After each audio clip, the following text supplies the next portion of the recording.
13 de febrero de 2020.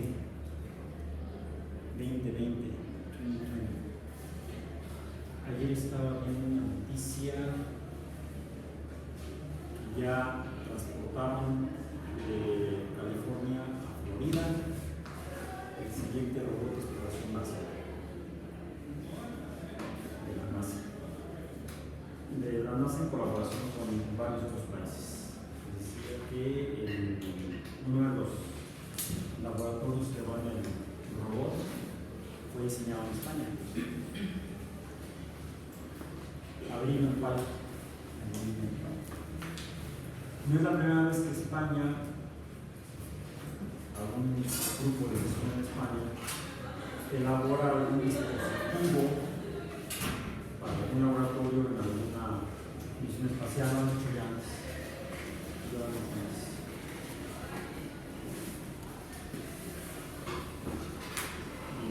Entonces, hoy el tema es en general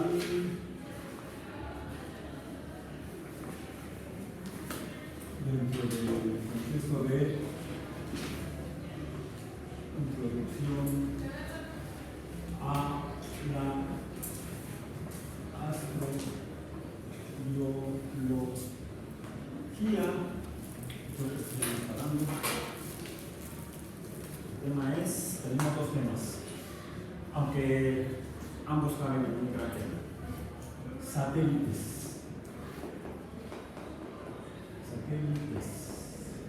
Por supuesto, los satélites naturales, no los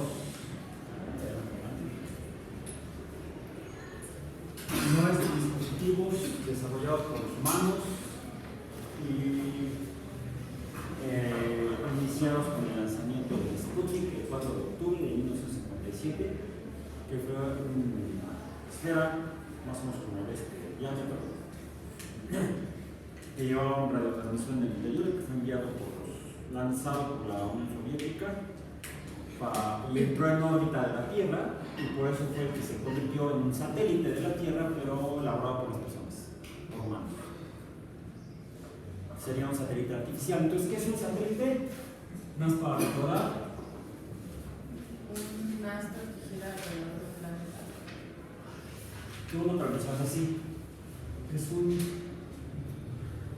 astro que no emite luz, que gira. Astro que no emite luz.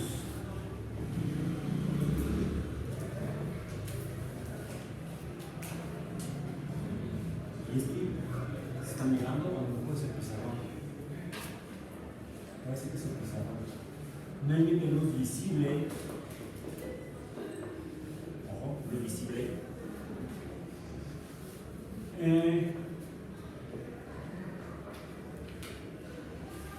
Vamos a decir orbitando. En órbita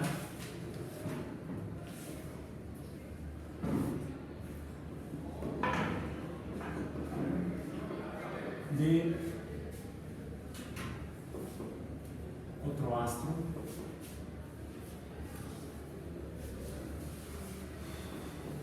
no emisor de luz, o sea, no estrella. Ni el que orbita es estrella, ni el orbitado es estrella. Porque si el que orbita, si el orbitado es una estrella, el que orbita, ¿qué sería? Un planeta. Y si el que orbita, el orbitado es una estrella, y el que orbita también emite luz, será un sistema estelar doble, un sistema estelar binario. De hecho, hay múltiples, pueden ser binarios, ternarios, y solo que estos suelen orbitar alrededor de un centro de gravedad, un centro de masa común.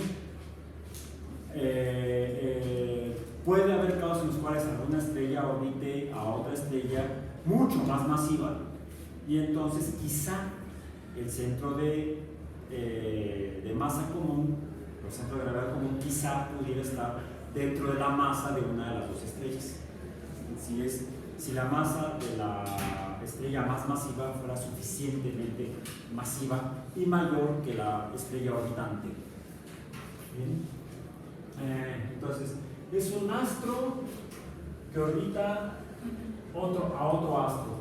Y lo pongo así porque ya cuando hablamos de la composición del sistema solar, mencionamos que hay una estrella principal, y de hecho es la única, el Sol. No vivimos en Tatooine. Es un mundo ficticio de la película, de la trilogía de Star Wars. De la trilogía o hexalogía o nonalogía de la saga de Star Wars, en la cual supone que el planeta donde vivía Luke Skywalker, Lucas, camina por el cielo, sería en español. Caminante estelar, suena más poético.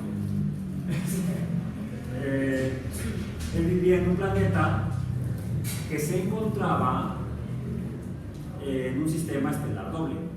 Lo que nunca aclaran era quién orbitaba a quién, porque hay varias trayectorias orbitales posibles. ¿Cuáles serían? Averiguenlo y luego me avisan. ¿Bien? Hay más de una trayectoria orbital posible para un planeta que se encuentra en un sistema estelar doble.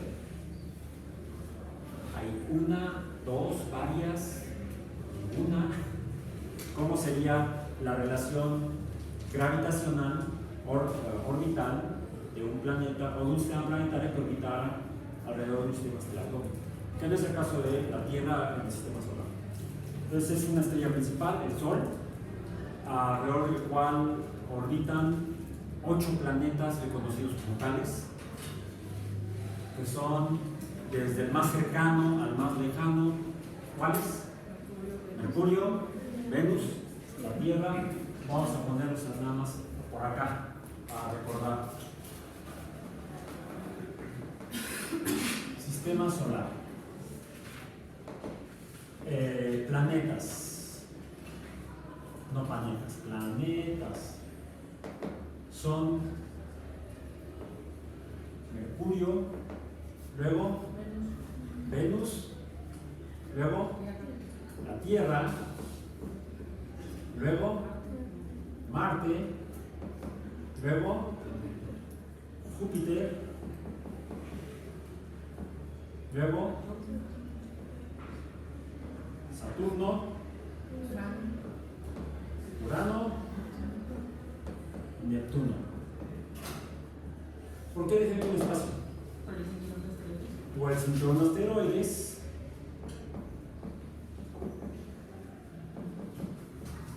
Donde se descubrieron Ceres, Palas, ¿cuál otro? ¿Algún otro que recuerden? Bueno, con esos dos ya tenemos para pensar que quizá en lugar de 1, 2, 3, 4, 5, 6, 7, me falta uno. Venus, Tierra, Marte. Así, 1, 2, 3, 4, 5, 6, 7, 8. Con el descubrimiento de Ceres y de Palas en el siglo XIX, el sistema solar llegó a 10 planetas. Pero cuando encontramos los astrónomos que había muchos más orbitando entre Marte y Júpiter, dijeron, bueno, son muchos astros o semejantes a astros, de ahí asteroide, los cuales comenzaron a ser explorados por naves robóticas, naves enviadas por los humanos a finales del siglo pasado.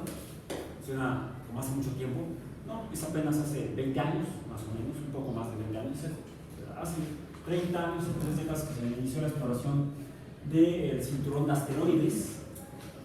De hecho, ahorita todavía en este momento hay misiones explorando el cinturón de asteroides, Ceres siendo uno de ellos, y esas misiones planetarias descubrieron nuevos asteroides, pero no solamente eso, descubrieron asteroides orbitados por asteroides. O sea, hay asteroides satélites de asteroides. Por eso lo relaté así. ¿Qué es un satélite? Un astro opaco que no emite luz, que orbita a otro astro opaco que no emite luz. Visible. Entonces, hay satélites de planetas y hay satélites de asteroides. Entonces, amplía el espectro del concepto de satélite natural para separarlos de los satélites artificiales construidos por los humanos. De estos 8 planetas, ¿cuáles tienen satélites? Con satélites. Pongamos palomita. Mercurio, no. Venus, tampoco. La Tierra, 1, un satélite. Marte, 2, muy pequeñitos, pocos leemos. Júpiter, muchos. Por ahí está un dato que compartí para la clase de hoy, tanto en la página del curso como en el grupo de Facebook. ¿Alguien ya lo encontró?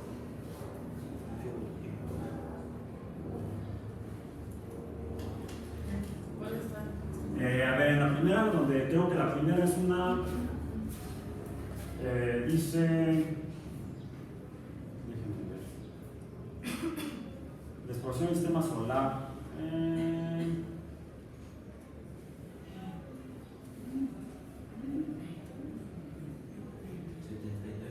79.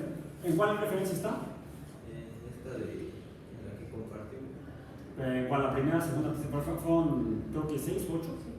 La de Jupiter Mons. Jupiter Moons, ok. Júpiter, ¿cuántos dice que tiene? 79. 79. Y cuando yo estaba en la primaria decían que eran 12. Eran bastantes más desde entonces. Saturno, cuando estaba yo en la primaria, en mi libro de geografía decía 9. No me acuerdo. Pero un libro es largo. ¿Sí? Estos descubrimientos son recientes, son al menos de finales de los 70 para acá, cuando se enviaron las primeras naves de exploración planetaria a los planetas más lejanos del cinturón de asteroides. Se descubrieron, Voyager descubrió nuevos satélites en Júpiter y en Saturno. La cuenta al día de hoy en Saturno, ¿de cuántos es? ¿Cuántos? 82. El cual es un dato muy reciente. Hace apenas un par de años todavía se tenía una cuenta en la cual Júpiter tenía más que Saturno. La última cuenta, al día de hoy, da un número total de 82 satélites alrededor de Saturno. Urano, 27. Otra vez en el libro de geografía de primaria decía 5. Y Neptuno creo que decía 2 o 3, no recuerdo. ¿Cuántos son actualmente? ¿Ya lo encontraron?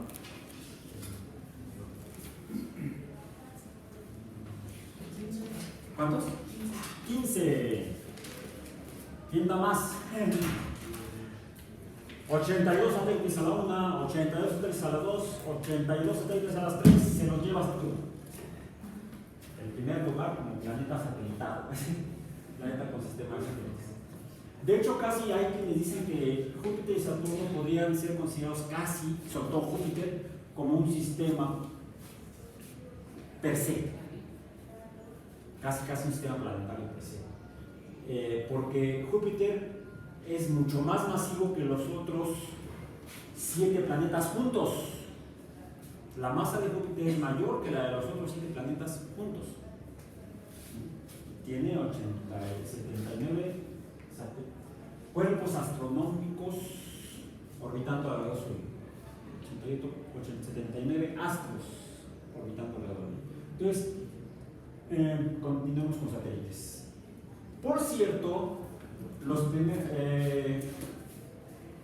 el primer planeta fuera de la Tierra del cual se conoció que tenía satélites fue Júpiter en 1609. Sí, 1609. ¿Por quién? Y aquí traigo la foto de. Bueno, no es la original, no es la que tomó Galileo. Sí, ya dije quién, Galileo. Esa recuerdan que ya se los mostré, la de Júpiter. No la viste. ¿No la viste? Atrás viene la ficha. ¿Qué dice? ¿Qué dice en la ficha? Léela en voz alta.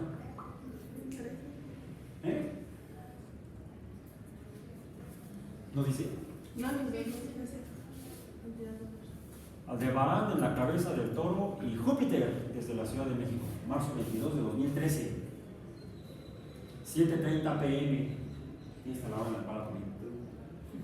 Y la ficha técnica dice cámara Nikon D90 con una apertura de diafragma de f5.6, exposición de 10 segundos con una distancia focal de 105 milímetros y una sensibilidad ISO de 100.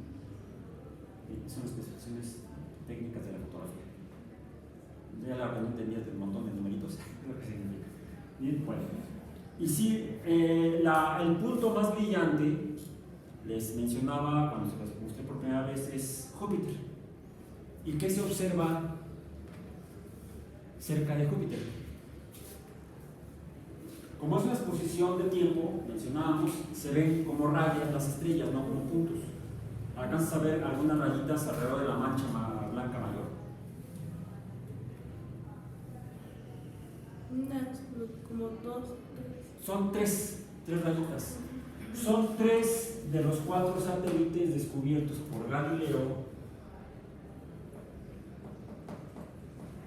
en 1609. De hecho, Galileo, la primera observación que hizo con su telescopio sobre Júpiter, precisamente observó 2 estrellitas, después 3 y después se dio cuenta que eran 4 que cambiaban de posición respecto a Júpiter, y por lo tanto concluyó que esas 4 estrellas, así las llamó él, estarían girando alrededor de Júpiter y no alrededor de la Tierra, que es lo que afirmaba el sistema tolemaico, propuesto previamente por Aristóteles, por ejemplo, de hecho por todos los pueblos anteriores, todos los astrólogos y filósofos anteriores, pero fue desarrollado el modelo matemático más avanzado de ese sistema del mundo, que se llamaba, que todo se movía alrededor de la Tierra, todo, el Sol, la Luna y las estrellas se movían alrededor de la Tierra. Es en 1543, sale publicado el libro de Copérnico, Las Revoluciones, que dice que no, que las estrellas errantes, igual que la Tierra, se mueven alrededor del Sol, e inventa el concepto de sistema solar. El concepto del sistema solar es de 1543, planteado por Nicolás Copérnico. Antes de esto, no existía el concepto de sistema solar, era el sistema del mundo o de la Tierra, orbitando todo alrededor de la Tierra. Como encuentra Galileo un dato anómalo, un dato que no coincide con lo que decía, con lo que había escrito Claudio Ptolomeo, entonces, ¿cuál es ese dato anómalo? Pues no todo gira alrededor de la Tierra. Hay al menos 4 estrellas que él llama, que estarían orbitando, entonces sería alrededor de otro cuerpo, por lo tanto tendría que ser satélites, que orbitan alrededor de Júpiter. Entonces tal vez Copérnico tenga razón. Posteriormente, Huygens, Herschel y otros astrónomos van descubriendo que no solamente Júpiter tiene astros girando alrededor suyo, sino que se descubren otros astros girando alrededor de Marte, alrededor de Saturno y finalmente alrededor de Urano y Neptuno, cuando se descubren telescópicamente estos 2 planetas. Los anteriores se conocían desde la antigüedad. A simple vista se pueden ver incluso desde la Ciudad de México. Ahí está la fotografía de Júpiter. Y en un día claro, más bien en una noche clara, si está en ese momento Júpiter en posición adecuada, podemos vernos desde la Ciudad de México. Podemos ver Marte. Y si tenemos suerte, porque es muy difícil verlo, porque siempre está muy cerca del horizonte, podemos ver hasta Mercurio. Entonces, eso es cómo se llega al concepto de satélite. Cuerpos astronómicos que giran alrededor de planetas o de estrellas, o, como ya mencioné, que incluso pueden orbitar alrededor de otros astros como los asteroides. Ahora, En 1970, a finales de los 70, 1979, se envían las primeras naves, llegan las primeras naves robóticas a estudiar Júpiter y Saturno. Y por supuesto, si iban a estudiar Júpiter y Saturno, sobre todo Júpiter, ¿qué les interesaría estudiar si enviaran una nave a Júpiter? Además de estudiar a Júpiter. Pues como son de cerca, no solamente como puntos de luz, como estrellitas, como les llamó Galileo, esos 4 grandes satélites que orbitaban alrededor, o que orbitan alrededor de Júpiter. Ya para esa época, decimos 1979, en el que se lanzan las misiones Voyager o Viajero, uno de sus objetos de estudio era el sistema satelital de Júpiter, que en esa época estaba reconocido o compuesto por 12 satélites, 1979. Ojo, yo soy un poco más antiguo en cuanto a la primaria. Sí, para 10 años antes yo estaba en la primaria. Y 10 años antes se conocían 12. Es decir, que en 10 años no se modificó el número. Cuando llegan las Voyager a Júpiter, a estudiar Júpiter, y los 4 satélites galileanos principalmente, dentro de la misión estaba programado hacer un estudio de lo que hay alrededor de Júpiter. Se descubrió un anillo de radiación, una serie de anillos de radiación del tipo de los Van Allen descubiertos por la sonda o por el satélite Vanguard, segundo satélite lanzado, no, mentira, no fue el segundo, primer satélite norteamericano en órbita exitosamente en 1958. Ya para entonces los soviéticos han lanzado un segundo satélite con Laika, el Sputnik 2. Y entonces el Vanguard descubre que hay radiación, digamos casi orbitando alrededor de la Tierra. Lo mismo se encuentra alrededor de Júpiter por la Voyager en 1979. Un descubrimiento de algo desconocido. Y así como se descubrió ese cinturón de radiación, que habría que explicar cuál es su naturaleza, se descubrió que Júpiter también tiene un ligero anillo, un anillo muy tenue que no se ve desde la Tierra, a diferencia de Saturno. Un sistema de algo que orbita en forma de un plano, casi un disco, alrededor de Júpiter, como sucede en el caso de Saturno, siendo mucho más tenue que los de Saturno. Los de Saturno se pueden ver con telescopios de la Tierra. Fue así como lo descubrió Galileo, como orejas, reinterpretado como anillos por Huygens posteriormente. Ese anillo de Júpiter no se puede ver desde la Tierra con telescopios. Fue descubierto por una sonda espacial de las Voyager. Y además de hacer esa investigación, pues se enfocó en los 4 satélites galileanos. Vamos a estudiar los 4 satélites galileanos. Explorando, buscando, ya saben dónde deben estar, porque se conocían las órbitas de los 4 satélites, se descubrieron nuevos satélites alrededor de Júpiter y empezó a aumentar el número hasta el actual.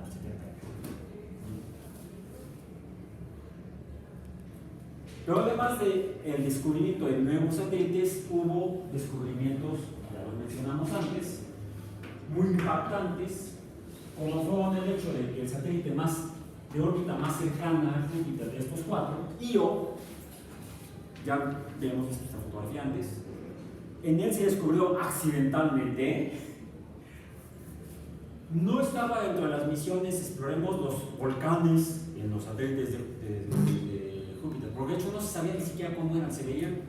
Para 1979 los satélites de Júpiter eran 4 puntos de luz, aún con telescopios. Aún con los telescopios más grandes en el momento, se seguían viendo como 4 puntos de luz. Se sabía que había satélites que tenían que ser opacos, que la luz sería por reflexión, no por emisión. Y entonces se empiezan a tomar las fotografías ya de manera cercana, vamos a decir, y se empiezan a observar sus superficies. La superficie de Io se observa como, les decía yo, como si fuera una pizza con anchoas. Así se ve, amarillo, rojo, anaranjados. Los análisis espectrales muestran que el amarillo se debe a una gran concentración de azufre. El azufre es amarillo. Y otros compuestos químicos. Muy interesante la geología de Io. Se estudian los otros satélites galileanos, los otros tres. Pongamos los nombres. ¿Cuáles son los nombres de los satélites galileanos? ¿Cuáles son? Por ahí los tienen. A ver, vamos a ver si podemos poner desde el más cercano en órbita. El más cercano es Io. Dando las últimas. Io, después de Io, ¿cuál sigue? Europa. Como el continente. Ganímedes o Ganimedes. Y Calisto. Por cierto, los nombres no se los puso Galileo. Él los llamó 1, 2, 3 y 4. Estrella 1, estrella 2, estrella 3, estrella 4. Los nombres se los puso posteriormente un astrónomo alemán. Joachim, no me acuerdo. Siempre se me olvida su nombre. Soy muy malo para los apellidos alemanes. Entonces, se empiezan a tomar las primeras fotografías de estos 4 satélites galileanos. ¿Cómo son? Para ahí también está en la información que les compartí. ¿Cómo se ven? Y vamos a comenzar por poner aquí satélites de interés astrobiológico. Podrían ser. ¿Cómo son las superficies? Que se ven en las imágenes que tomaron las sondas espaciales. Primero son esféricos. ¿Por qué decimos que son esféricos? Porque los 2 satélites de Marte no son esféricos. Son, ¿cómo lo podríamos decir? Papoides, o sea, semejantes a papas. No, ni papas a la francesa, ni potato chips, o sea, no como las papas esas que vienen en bolsa con aire, que es más aire que papa, ¿sí? No, sino como la papa completa, ¿no? Es más, así lo menciona en uno de los capítulos de Cosmos Carl Sagan cuando visita la primaria en la que él estudió y platica con los niños y les lleva fotografías y le dice, miren, por ejemplo, porque alguien me pregunta, ¿por qué los planetas son esféricos? Porque la Tierra es esférica. Un niño de sexto de primaria le pregunta a Sagan. Y él dice, muy buena pregunta. Es cierto, es una excelente pregunta. ¿Por qué los planetas son esféricos y no cuadrados, cúbicos o como dodecaedros? ¿Por qué no son poliédricos, por ejemplo? Se debe a la fuerza de gravedad, que se expresa de manera simétrica en un sistema, en un espacio tridimensional. Y en un espacio tridimensional, X, Y y Z, ¿sí? La distancia más cercana a un objeto será, por ejemplo, aquí en X, acá en Y, acá en Z, y eso nos va a dar no un círculo, sino una esfera.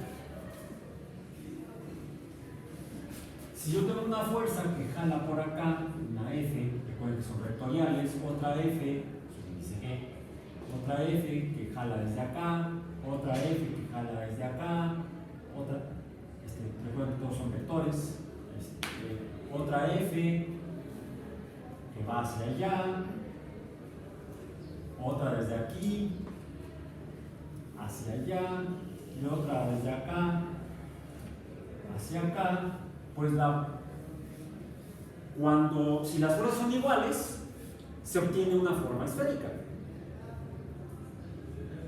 Tendría que ser desiguales las formas para que entonces no fuera esférico. Y esta fuerza se expresa así: F subíndice G es G N1 N2 entre R cuadrada, R, radio. Pero si esta fuerza, esta F subíndice G, no es tan grande, porque quizá las masas no son tan grandes, se empiezan a manifestar otras fuerzas de la naturaleza, como la fuerza electrostática. Para que esto opere, M tiene que ser, las dos M's, o al menos una vez, tiene que ser muy, muy grande, porque la constante gravitacional es muy, muy pequeña. Otra fuerza que existe en la naturaleza, la llamemos de F subíndice E, es aquella que, ponemos aquí una constante, la constante eléctrica, que es el producto de las cargas, carga 1, carga 2, que tendrían que ser diferentes para que fuera atractiva entre el cuadrado de la distancia. Bueno, proporcionalmente la constante eléctrica es más grande que esta. Para masas con cargas iguales y masas iguales. Entonces, cuando la masa no es muy grande, la fuerza que más se expresa, la fuerza más grande, es la fuerza electrostática. Y hay otra fuerza, la fuerza magnética, que es, cuando hablamos del producto de una constante magnética que multiplica al polo 1 al polo 2 entre el cuadrado de la distancia que los separa a esos polos, pero estos polos tienen que ser opuestos para que la fuerza sea atractiva, norte-sur. Y estos dos números son para masas pequeñas más grandes que esta.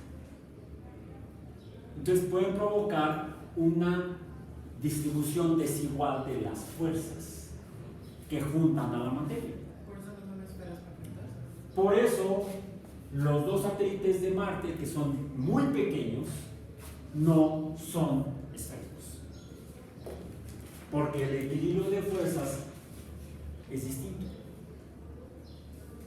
No da para una esfera la cantidad de materia, la cantidad de masa.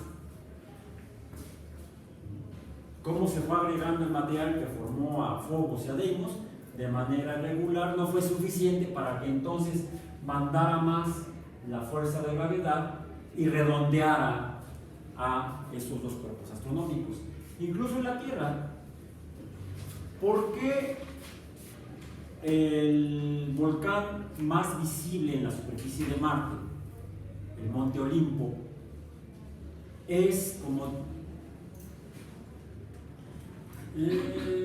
casi 10 veces más alto que el Everest?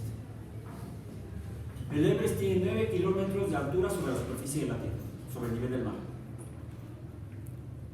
Proporcionalmente, el Monte Olimpo es mucho más grande. Por la erosión.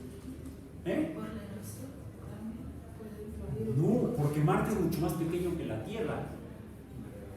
Entonces su fuerza de gravedad es menor, como para jalar la masa del chipote del Monte Olimpo.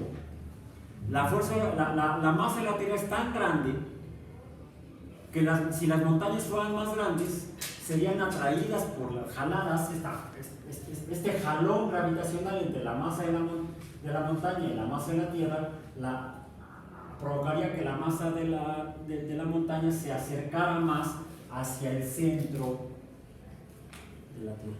Se aplastan literalmente. Es el problema que enfrentan los ingenieros humanos, las personas dedicadas a la ingeniería civil, para construir cualquier cosa hacia arriba. Por ejemplo, en el Monte Everest, ahí como tocan dos placas de la misma densidad, ninguna se mete sobre otra. Ajá. Las dos chocan y pues es como si fueran dos plastilinas, se van para arriba y para abajo la materia, y lo que queda abajo se va hacia el centro de la Tierra y vuelve al ciclo de la roca. Es como una especie de ciclo de convección más o menos, pero Exactamente. Y eso hace que sea un resorte y suba también la montaña. Pero también, o sea, por ejemplo, en Marte no hay como, o sea, igual ese efecto de rebote no se contrarresta con la fuerza. Además, el Monte Olimpo, esa protuberancia de masa no se formó por tectónica de placas. Es muy fácil jugar a la tectónica de placas, no solamente puede ser con el atole, sino puede ser, por ejemplo, con un par de toallas que las doblenlas en varias capas, y luego júntenlas, empújenlas por los lados, por los extremos, y ¿qué va a suceder? Que cuando se junten, las dos toallas se van a empezar a amontonar, van a generar una cordillera toallín, una cordillera de toallas, donde se van a estar subiendo hasta cuál va a ser el límite en el cual van a ascender ese montón de toalla de las telas, para ver, tela de las toallas. Cuando la fuerza de gravedad tire la toalla hacia abajo. Aún ahí funciona. Además de que también, por ejemplo, en las montañas, bueno, no sé si... ¿Te fascina la geología, verdad? Es que, bueno, estás llevando el curso y además es que es emocionante cuando lo tienes. ¿Qué más bueno, compartes? Entonces? Por ejemplo, igual otra cosa como para aportar la fuerza de gravedad, en las montañas, igual donde son las partes bajas de las montañas, se hace como un efecto de fluidos, donde también la Tierra se va a zonas más bajas por la fuerza de gravedad. Igual como en Marte no hay tanta, pues igual no ocurre ese efecto de que se pueda, como una especie de plastilina que se pueda expandir todo en el terreno. Y todo por esto, que depende de estas dos variables. Por eso es que si la masa es pequeña, la fuerza de gravedad no pinta. Y podremos tener cuerpos no esféricos, como es el caso de los satélites de Marte y el montón de asteroides, aunque Ceres ha sido estudiado recientemente por una sonda espacial, creo que la sonda Dawn, Amanecer, que cuando nos envió las primeras imágenes fotográficas de Ceres, todos los que las vieron, los responsables de la misión y los que pudimos ver en los medios, en las publicaciones, en la web de la NASA, las fotografías, nos quedamos así. Es esférico. Ceres, su masa es suficientemente grande para tener forma esférica, para haber sido esferificado por la gravedad. Y entonces uno se pregunta, espérame, es esférico, parece más planeta que estos dos de Marte. No estaban tan equivocados los astrónomos del siglo XIX que clasificaban a Ceres como un planeta. El problema es que orbita junto con otros cuerpos una trayectoria orbital muy parecida. Y eso fue también algo que contribuyó a fortalecer la decisión de la Unión Astronómica Internacional de desclasificar a Plutón como planeta y clasificarlo como planeta enano. Y Ceres formalmente ya no es un asteroide, un planeta enano.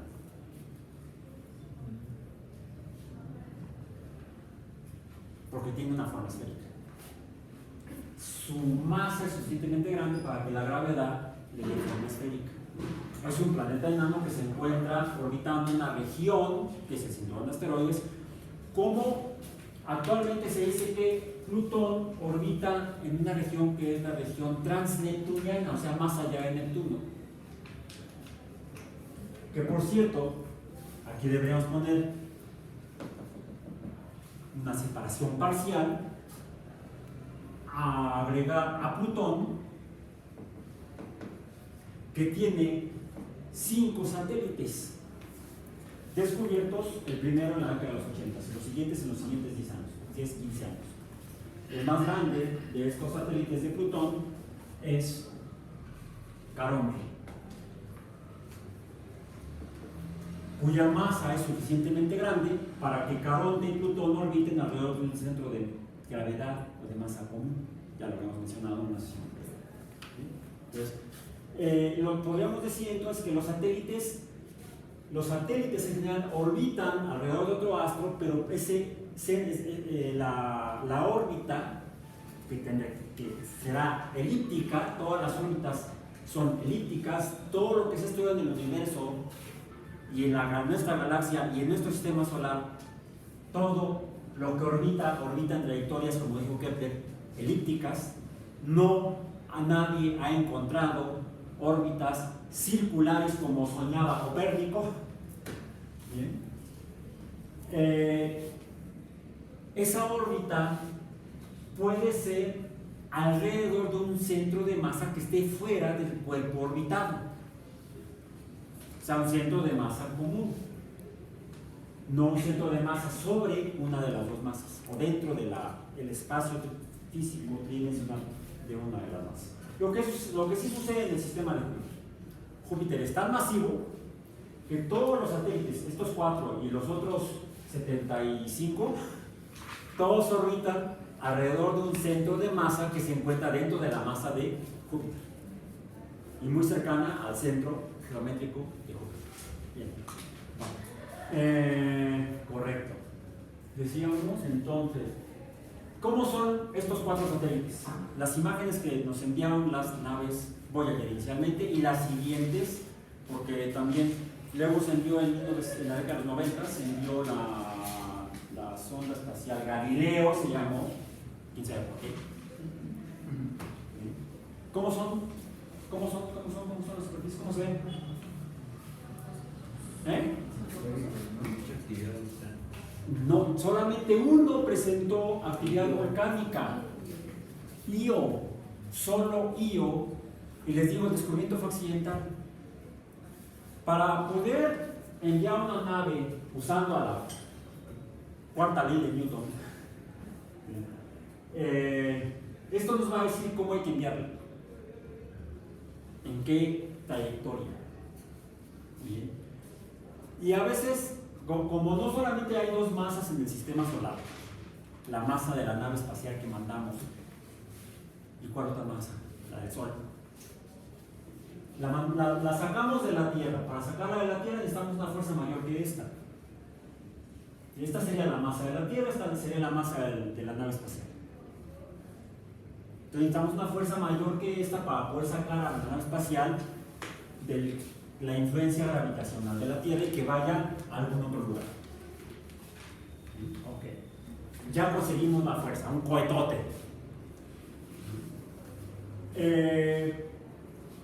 Pero al alejarse de la Tierra se va a encontrar con que, con nuestro satélite natural, la Luna, cuya masa es suficientemente grande para que en un momento dado, si la trayectoria no fuera la apropiada, pudiera caer en el campo gravitacional de la Luna y entonces terminar siendo un satélite de la Luna, o peor, estrellándose en la Luna. Entonces, esta fue una pesadilla de Newton. Se dio cuenta, él lo que quería era entender cómo se mueven los planetas alrededor del Sol. Bueno, está el Sol y la Tierra, y se atraen con esta fuerza. El Sol y Mercurio, y se atraen con la fuerza correspondiente. El Sol y Venus, el Sol y Marte, el Sol y Júpiter, y el Sol y Saturno, porque eran los que se conocían hasta la época de Newton. Pero si existe la masa del Sol que atrae a Mercurio, y también está Venus, y Mercurio está cerca de Venus, resulta que entonces la verdadera fuerza de gravedad, esa cosa que se mide, ¿sabe qué es? Esta constante es constante. Pero entonces ya no solamente es la masa del Sol, sino también la masa de Mercurio, y la masa de Venus, y la masa de la Tierra, y la masa de Marte. Todo esto y la masa de nuestra nave espacial, vamos a decir, y la distancia promedio al cuadrado que separa a nuestra nave de 1, 2, 3, 4, 5 masas. O sea, así como el Sol jala o se jala con la Tierra, pues también la Tierra se jala con el planeta más cercano, que es Venus. Y también está la Luna. Y también está Marte. Y además a Marte lo jala Júpiter, que es mucho más grandote que Marte. ¿Sí? Aquí es un jalón de todos contra todos. Y agárrense las manos. Este fue un problema que Newton no pudo resolver. No tenía la matemática necesaria al detalle, sí la tenía, la desarrolló, se llama cálculo diferencial. Pero sería el cálculo diferencial de múltiples variables. No sería solamente la derivada de y en x, sino que tenía que ser la derivada de y, z, omega, etcétera, en x. Y esto no lo podía resolver Newton. Fue por eso que en su obra Cumbre de 1686, sí tardó 20 años en publicarlo, no estaría en el libro. Lo escribió, el texto lo notó, el desarrollo matemático de esto de acá arriba lo tenía para 1666, ya tenía todo resuelto, pero no lo podía publicar porque no tenía dinero. Era un profesor de la Universidad de Cambridge.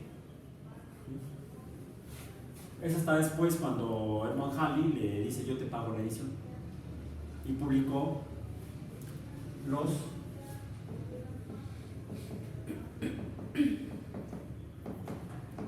principios. Filosofía natural es principia matemática. Los principios naturales de la filosofía natural. Los principios matemáticos de la filosofía natural. Lo conocemos como los principios de Newton. Donde muestra cómo desarrolló el cálculo para calcular la fuerza con la que se atraen dos cuerpos astronómicos. Dos. Pero en el sistema solar, en tiempos de Newton, estaba formado por ¿cuántos? 8. El Sol y la Luna también. El Sol, los 6 planetas, los 5 que se ven en el cielo más la Tierra, y la Luna, que también se ve de la Tierra y se ve grandota como una pelotota que alumbra el callejón. ¿Bien? Ok. Entonces, Newton explica el movimiento de la Tierra respecto al Sol, de Mercurio respecto al Sol, de Marte respecto al Sol, de Venus respecto al Sol, de Júpiter respecto al Sol y de Saturno respecto al Sol. Pero no puede explicar esto, no lo puede calcular. Y entonces, en su obra Cumbre de ciencia fundacional de la física, Los Principia, termina en su último capítulo escribiendo: y esto es algo que solamente puede explicar la existencia de Dios.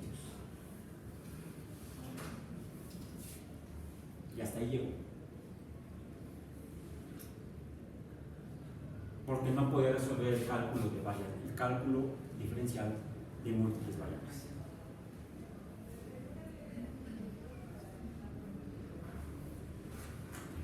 Bueno, ese Dios fue un matemático británico del siglo XX. Bueno, fue uno de varios, era un sistema politeísta. Todos los matemáticos e ingenieros que trabajaron en el desarrollo de las primeras computadoras electrónicas. Esto actualmente lo podemos resolver con computadoras que pueden ser de silicio o pueden ser de carbono como lo hicieron los soviéticos y los norteamericanos en la década de los 50. Usaban esta misma matemática de esta misma ecuación general para lanzar el Sputnik, el Vanguard y las primeras sondas a la Luna, a Venus, a Marte, computadoras como las que vieron en la película. ¿Sí la vieron? Hidden Figures, figuras ocultas, la de las matemáticas de la NASA. Talentos ocultos. Si no la han visto, véanla. Es una película fabulosa en la que se muestra el trabajo matemático que hacían a mano y con calculadoras mecánicas, y después con la ayuda de computadoras grandes, el equipo de mujeres matemáticas que desarrollaron todos estos cálculos para poder enviar las naves con éxito a esos lugares, poder resolver esto.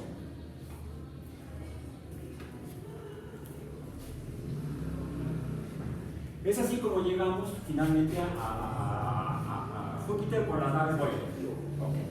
¿Y qué es lo que encontramos? Estos satélites tienen, número uno, porque esto lo mencioné por esta imagen, y el descubrimiento del primer volcán el primer volcán activo fuera de la Tierra. Ya en la década, para 1973, ya se sabía que en Marte había volcanes. Se descubre el Monte Olimpo en una serie de fotografías de Marte tomadas por las sondas Mariner. Pero se ve que ese volcán ya no está activo. No es el único que se encuentra, que se ve la huella del volcán, de la estructura volcánica, del cono volcánico sobre Marte. Hay un buen número de cráteres de origen volcánico en Marte, así como cráteres de impacto. Algunos ciertamente muestran rasgos de erosión por los vientos tenues pero erosionantes de la superficie de Marte. Entonces, sí hay erosión en Marte por viento actualmente. Hay huellas de que podría haber erosión por causa hídrica, por fluidos líquidos, no solamente fluidos gaseosos. Eso lo hablaremos después. Pero entonces ya se descubre que en Marte hubo actividad volcánica, hubo en el pasado. Ahora sabemos que en Venus también hay actividad volcánica y está activo. Los resultados de las exploraciones con sondas robóticas orbitales en Venus sugieren que hay actividad volcánica en Venus actualmente. Pero eso se descubrió apenas en los últimos 15 años. Esto ya tiene, ¿cuánto? 1979.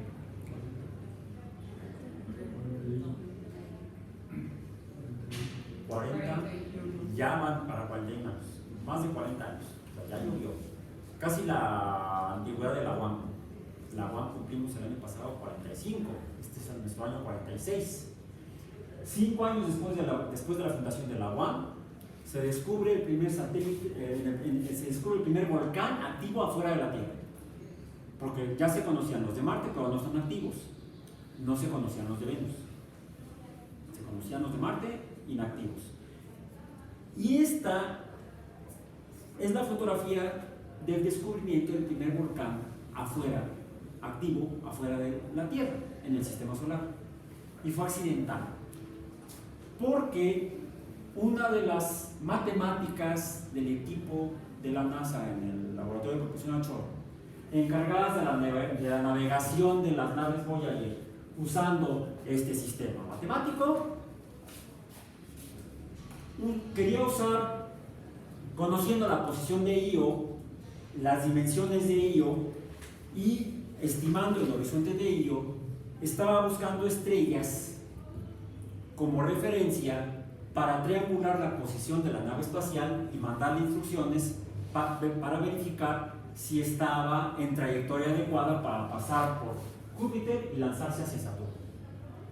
Y si no, habría que hacer correcciones de navegación prende tus motores, dale tantos segundos de impulso para que te cambies tu trayectoria de tantos grados y puedas llegar a Saturno. Es lo que iban a hacer. Estaban verificando el equipo de navegación de la nave de la Voyager 1, estaban verificando la posición de la nave, aprovechando como punto de referencia a Io,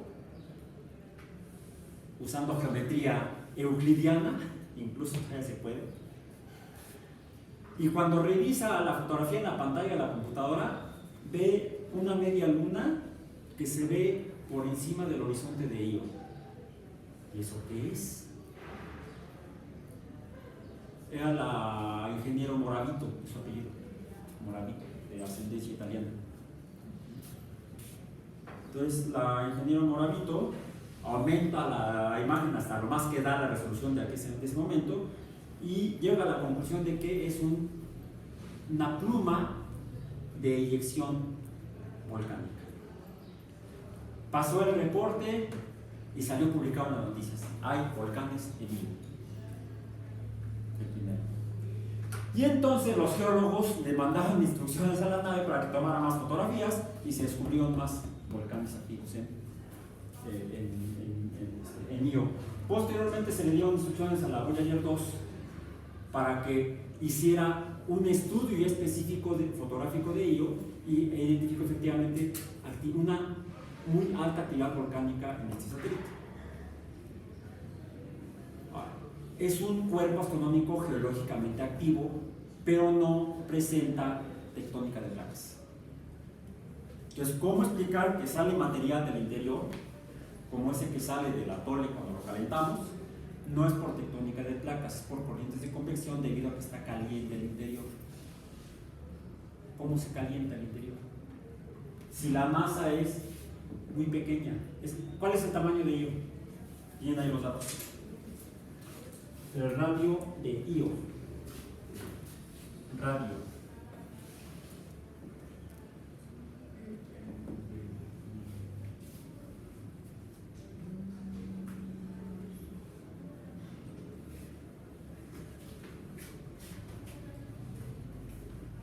Dice 1821.6 kilómetros. 1822 kilómetros redondeando. Radio, vamos a poner aquí en kilómetros, para no poner un montón de KM aquí abajo. Europa.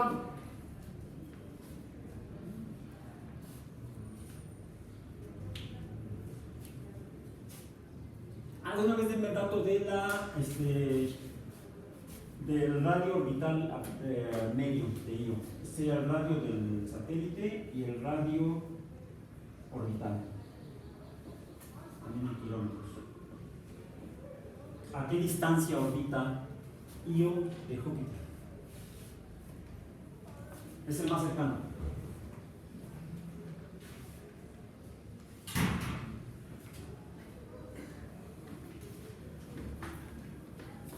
Creo haber puesto en la referencia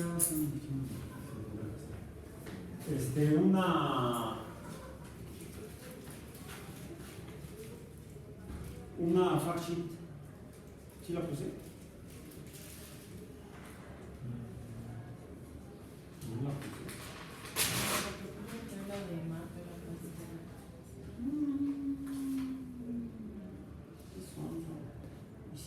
Sí la vi, la revisé, entonces no la agregué. Déjame ahorita la buscar.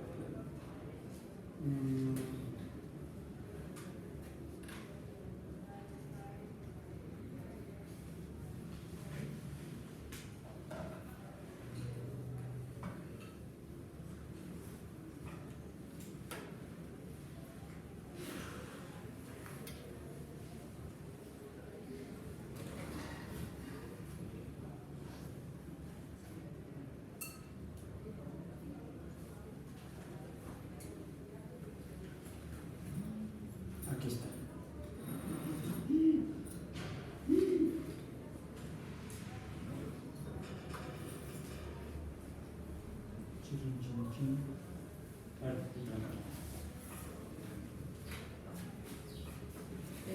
A ver, el radio orbital de Io. Lo que hice fue googlear Solar System Satellites Fact Sheet y me salió la que estaba buscando. Sabiendo buscar uno encuentra. ¿Sí? ¿Ya lo contaste? Vamos a poner aquí Solar System.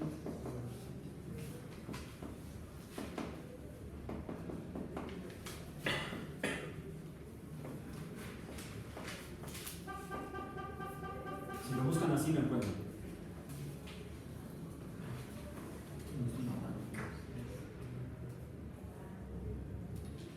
Ya, ahí está. Ya lo encontraste, a ver, menciónalo en lo que me da lo del zapato, pues ya me estaba yo cayendo. 422.000 kilómetros. 422.000. Ok. O 422 porque sí. Ok, 422.000. Vamos a ponerlo así. Europa, radio orbital y radio satelital.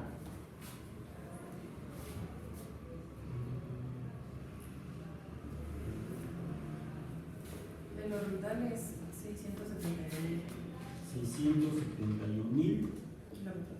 kilómetros. ¿Y el radio satelital?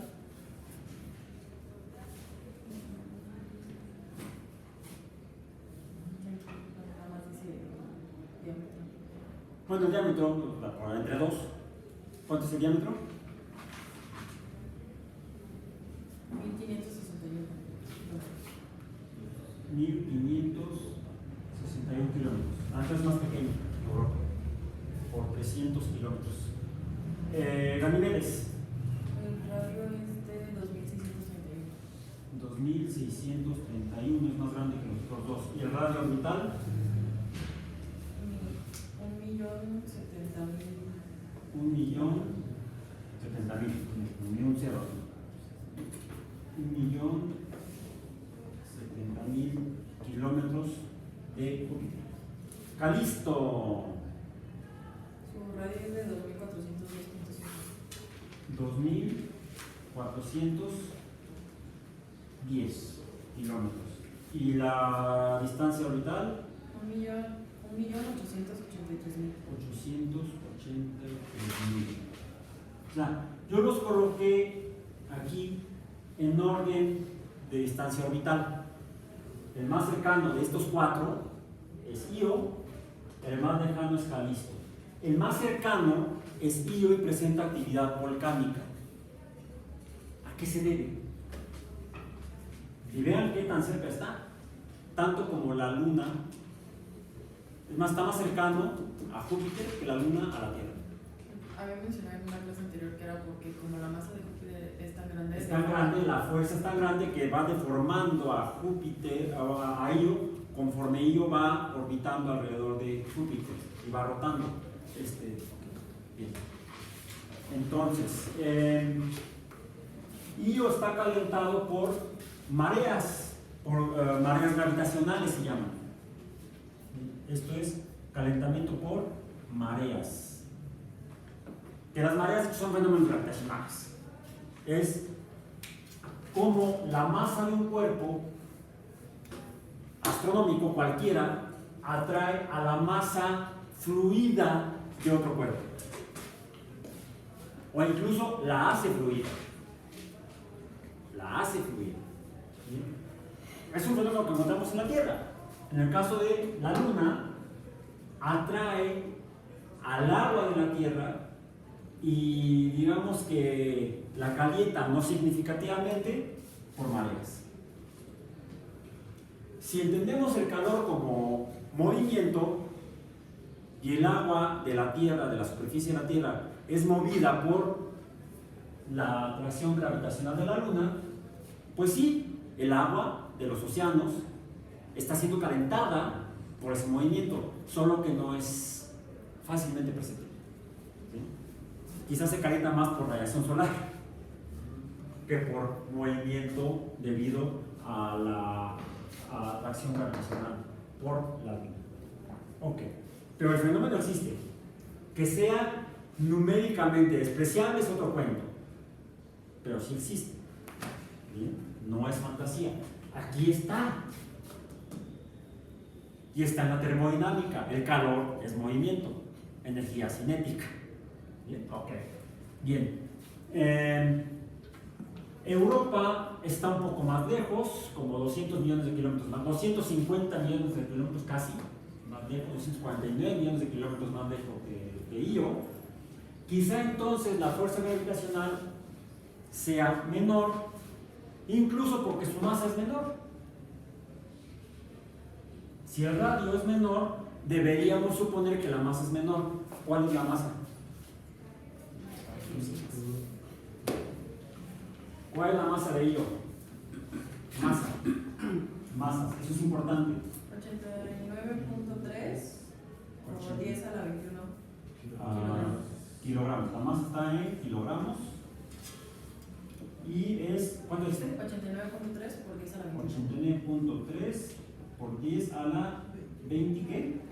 21 kilogramos. Ok. De Europa. ¿Cuánto? 48 que ganaron. 48 por 10 a la que 21. también a la 21 es del mismo orden. De hecho, en sentido estricto tenemos que decir 8.9 por 10 a la 22. 4.8 por 10 a la 22. No sé por qué lo ponen así. Allá ellos.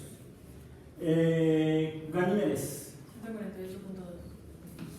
148.2 por 10 a la 21. ¿Sí?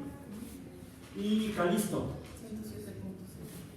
107. ¿Qué? 6 por 10 a la 21. Bueno, si esta es la masa, esta es el radio, podríamos a partir del radio calcular el volumen del radio del satélite, nos puede permitir calcular el volumen del satélite, y si tenemos la masa del satélite entre el volumen del satélite, podríamos calcular la densidad del satélite. Pero no hay problema, el dato debe estar en la tabla. ¿Cuál es la densidad? La densidad satelital. De Io, 3530. 3530, ¿qué cosa? Kilómetros sobre No, metro. kilogramos. Ah, pero sí, Kilómetros no. kilómetros sobre metro. Kilogramos sobre Metro. metro cúbico. Ok, eso es densidad. Masa entre volumen. Europa. 3010. Sí. 3010 kilogramos entre metro cúbico. Ganímedes. 1940. 1940. Yo tengo aquí dislexia. 1904. 1940. Calisto. 1830. 1830. ¡Oh! El más denso es Io. Lo que hace suponer que la composición química es distinta. Ok. En Io, la composición química principalmente es azufre. Principalmente. Por ahí a lo mejor está el dato. ¿Sí? ¿Menciona? De un montón de datos que mencionaba que la atmósfera es de óxido de azufre. Bueno, como hay una eyección de gases por actividad volcánica, Io presenta atmósfera.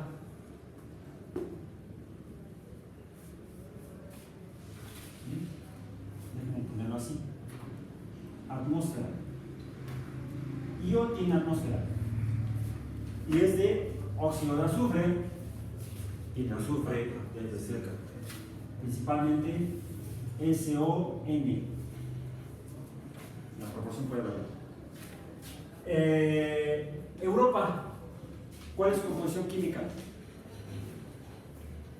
Recuerden que el tema, el gran tema que estamos ahorita revisando es química.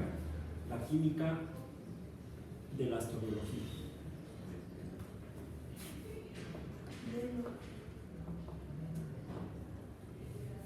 ¿Cuál es su composición química? Puede ser elemental o de compuestos identificados. Agua. El primer dato que sugirió que había agua fueron las fotografías que tomaban las ondas Voyager. La superficie es blanquecina, no completamente blanca, sino blanquecina, es como... y está muy lejos del Sol, porque está en la órbita de Júpiter. Sí, ya tenemos el dato ahí, en la sesión anterior lo vimos. Está tan lejos del Sol que por eso está fuera de la zona habitable. Si hay agua, esa agua por temperatura y presión no debería estar en estado líquido, sino que tendría que ser agua sólida o de hielo. Pero además, como hay otros compuestos y como se encuentra cerca de Io, que sigue en órbita de Io, de los 4 satélites, pues quizá los compuestos que arroja Io pudieran llegar o escapar de la fuerza gravitacional de Io y quizá regarse alrededor de Júpiter. Y, primer dato, es parte de la contribución a la formación del anillo de Júpiter. La existencia del anillo de Júpiter en gran medida se debe a la actividad volcánica de Io. Es uno de los componentes, uno de los contribuyentes. Profesor, y el hecho de que la densidad de los planetas sea, o sea, de que Io sea el más denso y que Calisto sea el menos denso, aparte de los elementos que constituyen a los planetas, puede ser también por la cercanía que tienen con Júpiter y la fuerza gravitacional que tienen. Para eso tendríamos que saber cómo se formaron. Y la verdad es que no sabemos. La respuesta más honesta a la pregunta ¿cómo se formaron los satélites de Saturno? Es no sabemos. Hay varias hipótesis. No es como en el caso de la Luna en la Tierra y Phobos y Deimos en Marte. En la Tierra la Luna se formó muy probablemente por colisión. Es la hipótesis que cuenta con mayor número de evidencias verificadas. Por colisión. En los primeros millones de años de existencia de la Tierra. En cambio, en el caso de Marte, por las características de los dos satélites, son potatoides o papoides y orbitan en trayectorias opuestas, ¿sí? Uno, podemos decir, en el sentido de las manecillas del reloj y otro en el sentido opuesto de las manecillas del reloj, uno hacia el este y otro hacia el oeste. Lo más probable es que sean asteroides capturados por la cercanía de Marte al cinturón de asteroides. Es la hipótesis más plausible. ¿Cómo se formaron los satélites de Marte? Por captura gravitacional. Los satélites de Júpiter, de estos 79, es muy probable que un buen número, quizá los más pequeños, hayan sido también capturados, asteroides capturados por la gran fuerza gravitacional de Júpiter. Pero los más grandes, en español mexicano, sepa la bola, sepa la esfera, no sé, y no hay datos. Realmente es un tema poco trabajado. Sería un buen tema de interés de estudio astrobiológico, comenzando por la astronomía y el origen como astros orbitales alrededor de Júpiter o como componentes del sistema solar. Una pista para poder sugerir hipótesis plausibles de cómo se formaron sería conocer su composición química, porque eso nos diría en qué zona del sistema solar probablemente se hayan formado, donde hayan sido más abundantes esos compuestos. Podrían haber sido capturados por gravedad debido a la gran masa de Júpiter, es una hipótesis plausible, pero podrían haberse formado alrededor de Júpiter, hipótesis también plausible. Para eso debemos también revisar la composición química de Júpiter. No lo vamos a hacer ahorita, vamos a centrarnos en los satélites. Composición química de Ganímedes y de Calisto. Hielo de agua principalmente. Y les decía que además, cuando vemos las imágenes no se ve como el hielo de un refresco o el hielo del refrigerador. alrededor, el hielo que ya poco queda en el Iztaccíhuatl, donde el glaciar pues, está deshaciendo, sino que es hielo sucio, lo que sugiere que hay otros componentes químicos. Pero de que hay agua, H2O sólida, H2O sólida. Pregunta, ¿podrá haber agua líquida?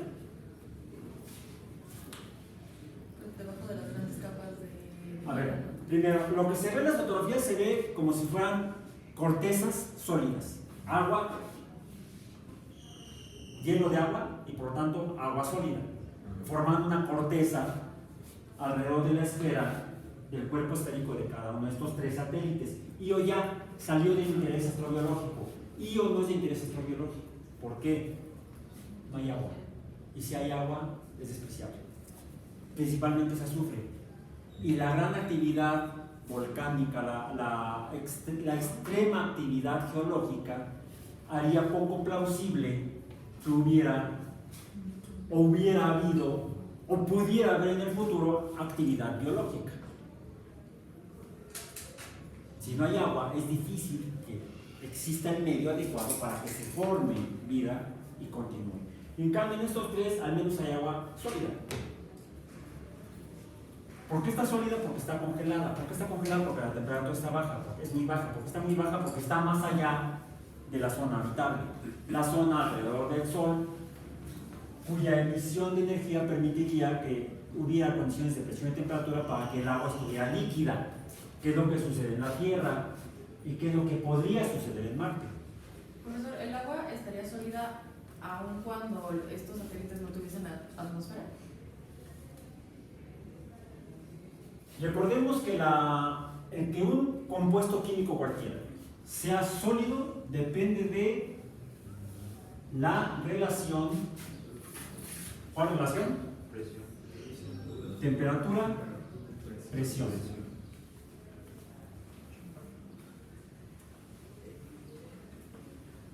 El diagrama de fases.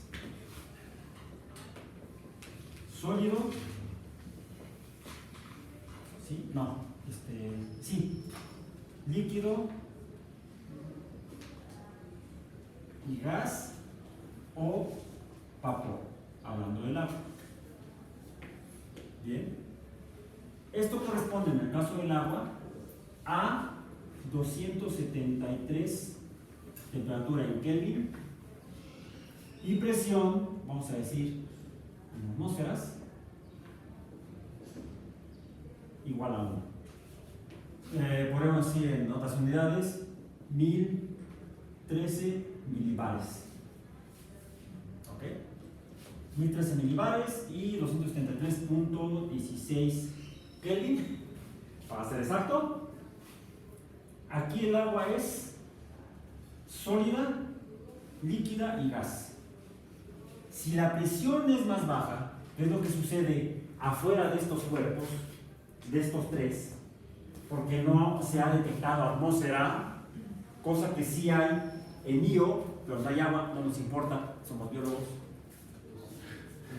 No me importa, está muy bonito, pero no me importa. No soy geólogo, soy biólogo. ¿Qué sucede aquí? El agua pasa de sólida a gas. O sea, el agua de la corteza de la Europa, Ganymede y Calisto podría estarse pasando de sólido, de hielo a vapor, por, ¿cómo se llama el fenómeno? Sublimación. Pero no hay agua líquida, que es la que me interesa biológicamente. No sobre los cuerpos, no en la superficie de Europa, Ganymede y Calisto. Vamos. ¿Hay alguna esperanza? Bueno, me voy a saltar a Saturno, que fue el siguiente objeto de estudio de las Voyager. Posteriormente, les digo, se envió la sonda Galileo en la década de los 90 a estudiar más profundamente Júpiter, su sistema de satélites, se enriqueció la información. Actualmente está la sonda Juno, ya me acordé, se me olvidó el otro día, Juno, que está en órbita de Júpiter, tratando de entender más a Júpiter que a los satélites. para poder entender qué pasa con los satélites, debemos entender mejor qué sucede con Júpiter. Por eso está la sonda Juno estudiando ahorita Júpiter y la dinámica de Júpiter, la composición y la dinámica de Júpiter. Pero bueno. Saturno fue estudiado posteriormente por la sonda Cassini. Averigüen la información que Cassini brindó sobre el sistema de Saturno, pero sobre todo sobre los satélites de Saturno. Primero, permitió llegar a la punta de 82 junto con observaciones telescópicas desde la Tierra, igual que en el caso, y los telescopios orbitales como el Hubble han contribuido a este descubrimiento de más satélites en el sistema solar profundo. Bien, primero. Segundo, la misión 2 fue la misión Cassini para el caso de Saturno.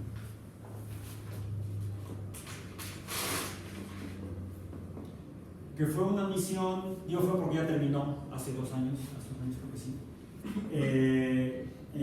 organizada por la Administración Nacional de Aeronáutica y del Espacio de los Estados Unidos y la Agencia Espacial Europea, European Space Agency.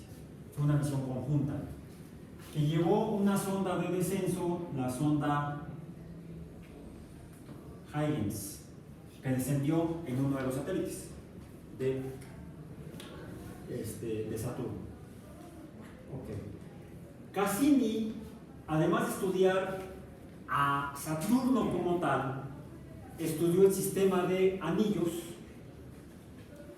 pero también estudió los satélites más grandes de Saturno. ¿Cuáles son?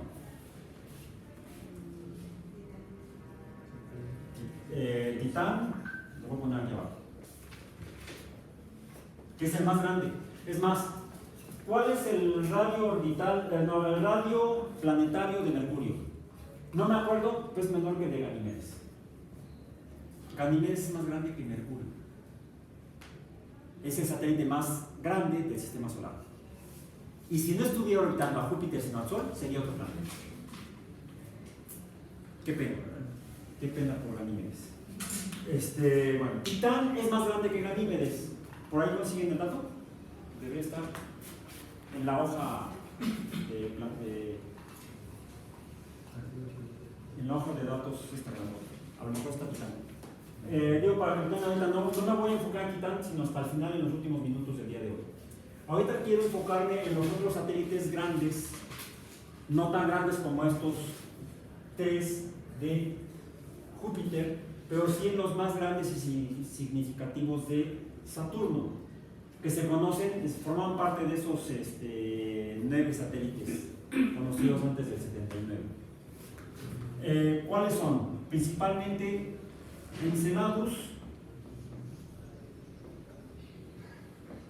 y Dione. De estos dos, más notable Enceladus, como quieran acentuar. ¿Cómo es Enceladus? ¿Cómo es? ¿No está? Ah, entonces, a lo mejor están los datos que les compartí. Enceladus, las fotografías que envió Cassini, mostró que se parece a estos 3 de Júpiter. ¿En qué? Enceladus tiene agua sólida en su corteza. También es como de hielo. Igual que estos, mostró en la superficie helada, las fotografías mostraron actividad geológica, pero no volcánica. Te adelantaste. Y eso fue lo más reciente. No, ya las naves Voyager, las primeras imágenes que mandaron de Europa, lo más notable no tanto es que fuera de blanquecina, hielo, de agua, sino que se veía agrietada el hielo de la superficie de Europa. Busquen las imágenes de las fotográficas de Europa. Si las han encontrado, las tienen ahí en sus dispositivos. ¿Cómo se ve? Además de que se ve medio cafezoso, no está limpio el hielo. Te deben encantar esas imágenes. Se ve geológicamente activo. ¿Qué hay? Grietas. cañones, hay accidentes geológicos. Lo que sugiere que, si bien no hay evidencia tectónica de placas en Marte, no sabemos si en Venus, no es definitivo, parece que no hay tectónica de placas. Sí hay actividad volcánica, pero no tectónica de placas. El Mercurio está muerto geológicamente, es demasiado pequeño. Y ahí quizá el mayor calentamiento sea por radiación solar y por mareas. En el caso de Europa es más notable, porque aunque también las hay en Ganimedes y en Calisto, ese tipo de accidentes orográficos, en Europa es impresionante. O sea, hay prácticamente una tectónica de placas. O sea, se ven placas, se pueden definir placas, y dado que afortunadamente existen estudios de imágenes desde el 79 hasta las últimas, incluso Juno ha estado tomando fotografías del sistema de satélites, no es objeto de estudio central. Pero aprovechando que está ahí, si pasas cerca a tomar una foto, ¿sí? Si vas, mandan una postal. Ha mandado postales de estos satélites y se ha podido ver que efectivamente la superficie de los cuatro ha cambiado más notablemente de ello y de Europa. Son cuerpos astronómicos geológicamente activos, de naturaleza distinta, pero geológicamente activos. La superficie de Europa es dinámica.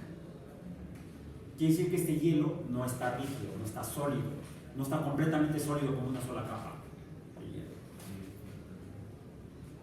Y además, como está cerca de Júpiter, y no está tan lejos, quizá también haya un calentamiento por mareas.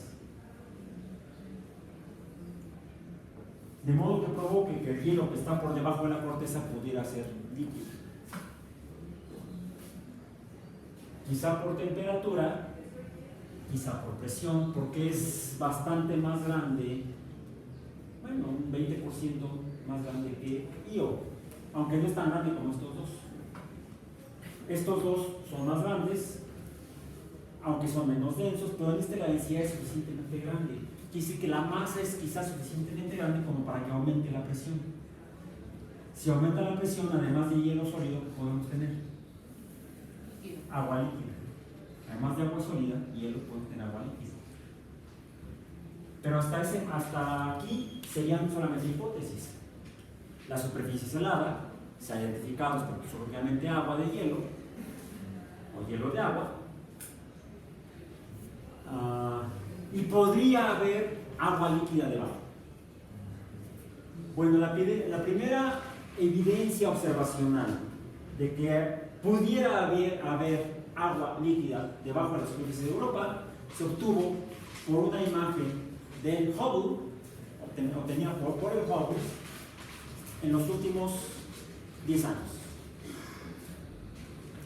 donde pudo observar que había algo que salía de la superficie de Europa, como si fueran géiseres.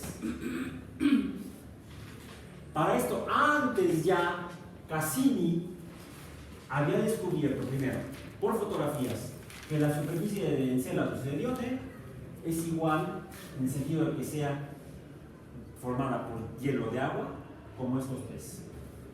Primer descubrimiento. Segundo descubrimiento, no se esperaba. La superficie también presenta accidentes geológicos, lo que sugiere actividad tectónica. Pero se confirmó cuando, un tanto accidentalmente por el ángulo de una fotografía que se tomó, se observó como que algo salía de la superficie de Encélados primero y de Dione después, como géiseres.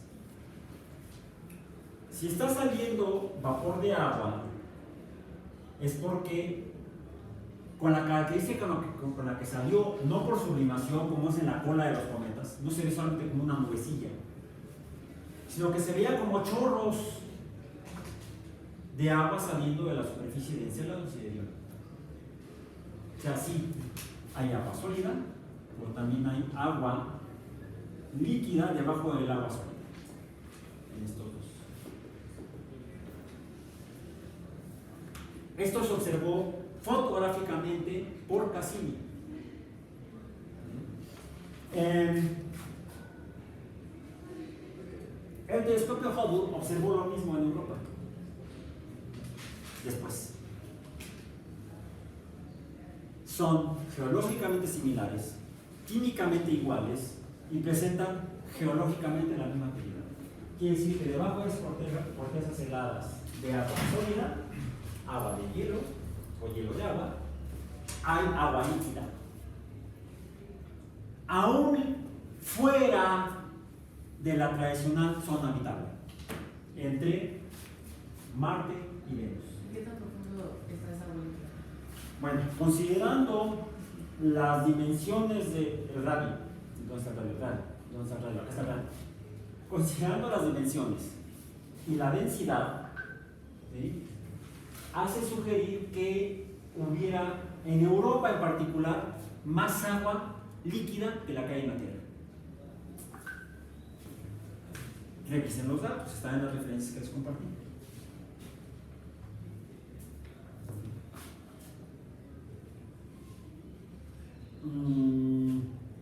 Todavía no se tenían, por supuesto, los resultados del Hubble, que son muy recientes, ni se sabía todavía la geología activa de Encélados y Hermione. El siglo pasado, literalmente, es una como hace mucho tiempo, pero estamos hablando del siglo pasado.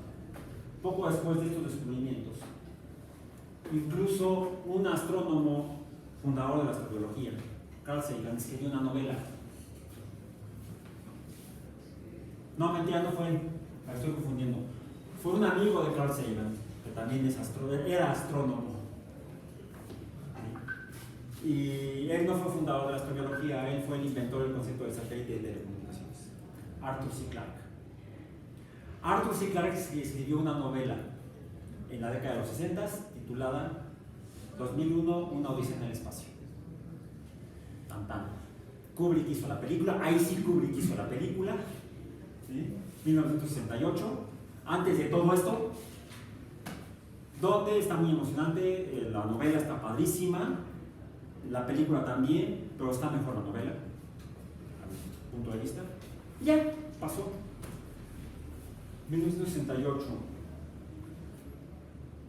Más de 10 años después, más de 10 años después, porque fue después de estos descubrimientos, Arthur C. Clarke tomó como base estos descubrimientos para escribir la continuación de su novela de 2001, titulada, ya ahorita son hasta el pasado, 2010, el año que hicimos contacto, se llamó la película. 2010, Odisea 2, se llama la novela, en la cual él especula, ¿sí?, con la posibilidad de vida en Europa. Dado que los hallazgos de Voyager, sin estos de aquí, ya permitían suponer que había debajo del agua sólida, de este hielo de agua en la corteza de Europa, podría haber por presión agua líquida. Bueno, desde que Arthur C. Clarke, ya fallecido, escribió esa novela en la que hipotetiza, especula, es una novela, sobre la posibilidad de vida en Europa, hemos descubierto que sí, hay más agua líquida debajo de la corteza de Europa que el agua líquida que hay en la Tierra. Lo que hace suponer entonces que la zona habitable se expanda desde Venus al menos hasta Saturno. ¿Por qué? Al menos en Enceladus, primero, hay actividad geológica que permite la formación de géiseres que inyectan agua líquida al espacio. Y aprovechando eso, los encargados de la misión Cassini, una de las cuales se les mencioné en la sesión anterior, la doctora Caroline Porter, decidieron que sería muy interesante aprovechar los equipos científicos, los espectrómetros que tenía Cassini, ya terminó la misión, les digo, para hacerlo pasar a través de uno de esos géiseres. Se tuvo que usar esta matemática para mejorar la navegación, mandarle instrucciones a la nave para que cambiara su trayectoria y pasara justo por la nube o el vapor o los chorros de agua que estaba saliendo por los géiseres de Encélados y Dedio. Y poder hacer un análisis químico de su composición. ¿Qué es lo que está saliendo de adentro de estos dos satélites? Y se encontraron moléculas orgánicas. ¿Cómo toman una muestra de eso? No, usas espectroscopía. Pura luz. Pero como estás muy cerca, puedes identificar más fácilmente que a la distancia. Bueno, actualmente sabemos que en esa agua hay disueltos compuestos orgánicos.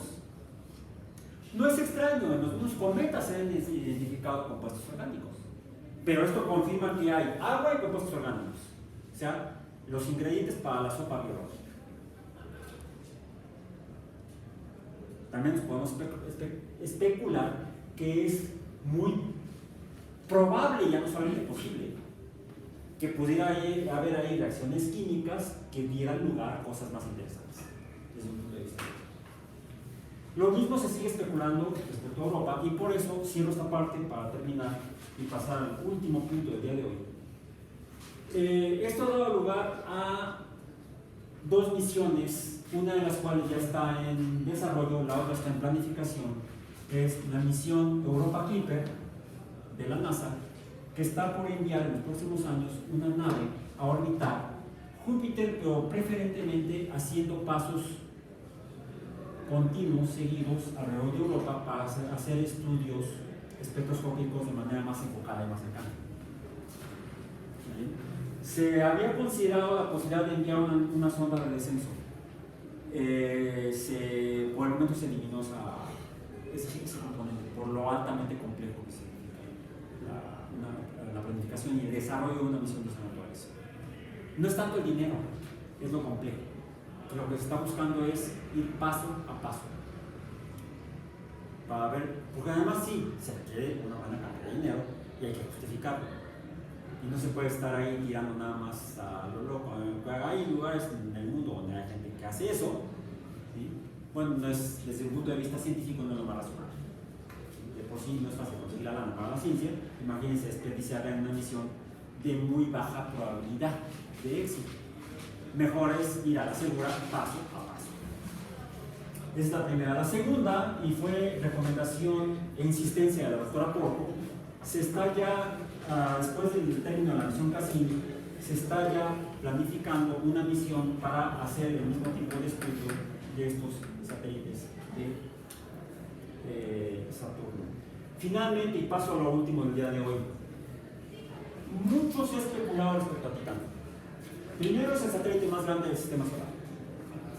Segundo, ya desde la década de los 70 se especulaba, y posteriormente por los estudios de Voyager, que estudió Saturno y estudió de cerca por primera vez a Titán, se especulaba que tendría atmósfera y que su composición podría estar formada muy probablemente incluso por altas concentraciones de compuestos orgánicos.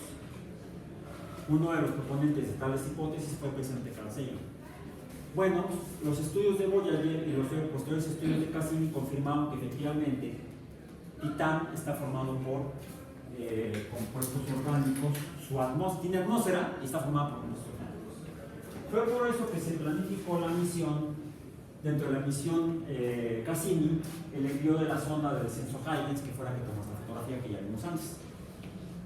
Bueno, primero la fotografía demostró, número uno, por los colores, que hay compuestos orgánicos, por la espectroscopía, que hay compuestos orgánicos.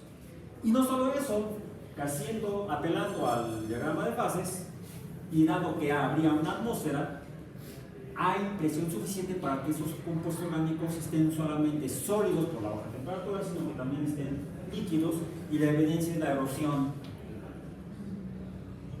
en la superficie del Titán. Además de que tanto Huygens como Cassini confirmaron la existencia de cuerpos líquidos de dimensiones razonables, importantes en la superficie del Titán. Entonces tenemos una superficie sólida con cuerpos líquidos y una atmósfera gaseosa. Pero, otra tragedia, La atmósfera es de compuestos orgánicos como metano, como propano, como etano, o sea, son principalmente hidrocarburos. No creo que les gustaría respirar eso. De por sí ya estamos en la Ciudad de México. Pasa uno contra los camiones y te sientes en Titán. Respirando hidrocarburos. Podemos enviar una misión chilanga a Titán, con una alta probabilidad de éxito. Además de la supervivencia inicial, me siento como en la cárcel de Tlalpan. Además, con cráteres y cuerpos de agua, sobre todo en tiempos de lluvia. Y los bachesotes y los cráteres llenos de agua. Ok. Bueno, eso fue lo que identificó Huygens: cuerpos de agua, una muy rica composición orgánica. Y entonces los astrónomos metidos a astrobiología dijeron: hagamos investigación astrobiológica en Titán. Yo soy biólogo y mi tema de investigación ha sido el metabolismo energético celular, principalmente de los orgánicos. Y la transformación de energía en los seres vivos, lo vamos a ver con mayor detalle en las próximas semanas, se lleva a cabo en las membranas. El metabolismo más rico en la transformación de energía, en la membrana mitocondrial, en la membrana antilacuoide del cloroplasto, en la membrana de las bacterias fotosintéticas y que respiran. Son fenómenos en las membranas, son fenómenos físico-químicos membranales. ¿Cómo es la membrana biológica? La membrana biológica está formada por fosfolípidos en un arreglo de dos capas, como si fuera un sándwich, donde en los extremos tenemos agua líquida separada por una fase hidrofóbica, formada por estos compuestos orgánicos. La membrana está formada por compuestos orgánicos anfipáticos, no antipáticos. ¿Cuándo es medio antipático esto? Porque entonces lo hace a uno perder esperanzas en algunos lugares. Son anfipáticos porque tienen una región que es hidrofílica y una región que es hidrofóbica. Gracias a esto existen las células en las cuales adentro hay agua líquida, en el exterior hay agua líquida, separadas por esta barrera hidrofóbica. Y esta separación es la que permite que esto sea un sistema termodinámico abierto, que permite la entrada y salida de materia y la entrada y salida de energía. Y estos, que no son movimientos a lo bruto, sino que son flujos regulados, es lo que le dan el carácter de vivo a esta cosa. Si no, no sería más que un sistema que intercambia desorganizadamente, caóticamente materia y energía. Un sistema termodinámico abierto, como hay muchos, pero no un sistema termodinámico vivo, que es capaz de permanecer y perseverar per se, por sí mismo. ¿Bien? Y esto se debe gracias a este arreglo. Si yo esto lo pongo en un solvente orgánico, que es lo que forma los grandes cuerpos líquidos en Titán, que esa es la información que está en los vínculos que les proporcioné, que les compartí, esto estaría al revés. Es más, se disolvería. Y este arreglo es importante para que exista el metabolismo, que es la generación de gradientes químicos y físico-químicos, que esos son los que forman los potenciales energéticos que permiten la transformación de energía y de materia. Sin esas energías potenciales, sin esos gradientes de energía, debidos a estas barreras que son barreras físicas y barreras químicas selectivas, no puede existir el metabolismo. No solamente se trata de que haya agua, sino que el agua esté arreglada de modo que permita flujos de agua. De hecho, hay flujos de agua, entrada y salida de agua. ¿Cómo se llama el fenómeno? Ósmosis. La ósmosis es una de las características, la ósmosis regulada y autorregulada es una de las características de los seres vivos, del metabolismo. Lo vamos a ver más adelante porque es nuestro tercer tema del curso. Bueno, vimos la introducción, luego la física, estamos terminando la química hoy, y pasaremos a ver la biología de la astrobiología. Cada vez se pone más emocionante esto. Eso hace que yo sea el destructor de ilusiones de los astrobiólogos cuando especulan sobre la posibilidad de vida. Lo siento, soy biólogo. Y la teoría biológica me sugiere que la física y la química no son suficientes para especular que pudiera formarse y evolucionar vida en mitad. Que es un cuerpo astronómico muy interesante, sí lo es. Pero no sería, al menos que haya un dato, y puedo estar equivocado, que contradiga mi hipótesis y fortalezca la de los astrobiólogos que sugieren que pudiera haber formas de vida, algún tipo de forma de vida en mitad. Y sí, hay por ahí algunos resquicios fisicoquímicos que también los conozco. Y se los voy a mencionar rápidamente. Este es un arreglo ya más complejo que alguna estructura más simple y que lo ven hasta los niños en la secundaria o en la primaria cuando hablan de el jabón cuando se mezcla con el agua. ¿Qué forma? Micelas. Bueno, si ustedes ponen las grasas de un jabón, no en agua, sino por ejemplo en gasolina, se van a formar también micelas, pero al revés, se llaman micelas invertidas. ¿La micela cómo es? La micela típica son las bolitas alrededor y las bolitas hidrofóbicas hacia adentro, ¿sí? Bueno, ¿por qué? Porque aquí hay agua y aquí está lo hidrofóbico. Si en lugar de agua lo que tengo es hidrofóbico, lo que voy a tener todas las bolitas, estas bolitas, las regiones hidrofílicas, concentradas en el centro y hacia el exterior las colas hidrofóbicas. ¿Qué es esto? Una micela. ¿Qué es esto? Una micela invertida. Es más, yo digo que si es una micela, esta es una lesión. Una micela al revés. ¿Okay? Pero, y hay quienes especulan que entonces a partir de esas estructuras podrían formarse algo como las células. Yo lo dudo, pero podemos seguir platicando la próxima clase.